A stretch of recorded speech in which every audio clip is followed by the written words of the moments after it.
Hallo, schön, dass ihr wieder mal beim Holzmichel-Kanal reinschaut. Habt ihr das auch schon erlebt? Ihr habt wunderschöne Gartengeräte wie die Aufsätze zum Gardena Kombisystem. Und wenn ihr das aufräumen wollt, Ordnung muss sein, dann brauchst du Halterungen. Gardena bietet auch etwas an, aber da denkst du gleich, dass du dir so ein Brettchen doch selber bohren kannst. Oder wie wäre es mit 3D-Druck? Schaust mal ins Internet nach 3D-Druckmodellen bei Printables, Makerworld oder anderen Seiten und du findest nur Halterungen für die Wand.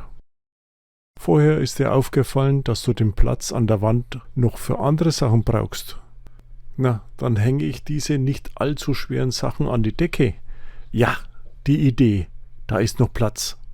An der Decke, das heißt natürlich, du musst das mit einer Hand hinhängen oder stecken können und es soll auch mit nur einer Hand wieder rausgehen.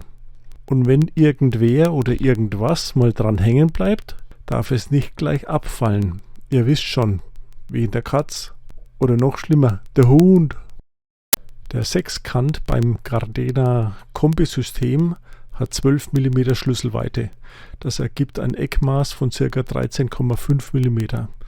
Also kann ich mit einem 15 mm Forstner Bohrer Löcher bohren. Also Leisten zwischen den Balken anbringen, Löcher ins Brett bohren und von hinten eine Art Klemmung mit Federkraft aufs Brett schrauben. Die Schlüsselweite an der Verjüngung des Sechskantes liegt bei knapp 9 mm. Die gefederte Klemmung sollte deshalb 5 bis 6 mm ins Loch ragen. In meiner Holzwerkstatt hatte ich noch dünne Holzbrettchen. Vorne am Loch soll die Federklemmung breiter und von unten angeschrägt sein, damit das Hölzchen nicht nach oben gedrückt werden kann und womöglich abbricht.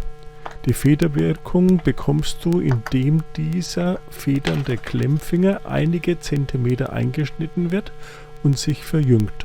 Die Länge und Dicke des verjüngten Teils ergibt eine definierte Spannkraft.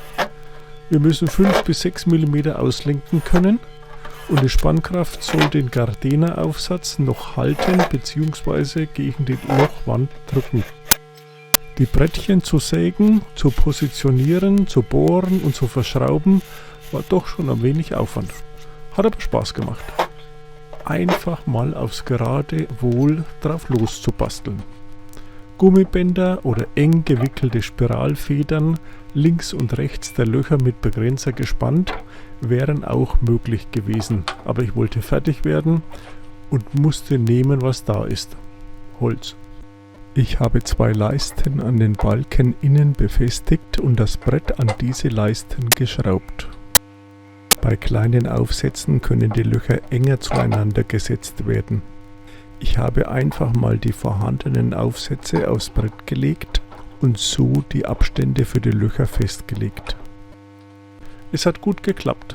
Die Federkraft reicht aus, um die Teile zu halten, und mit ein bisschen Drehen gehen die Zusatzteile auch leicht rauszuziehen. Und von alleine ist auch noch nichts abgefallen. Da hat der Hund wieder Glück gehabt. Wir alle. Schreibt einen Kommentar, wie es noch besser gemacht werden kann. Danke fürs Zuschauen.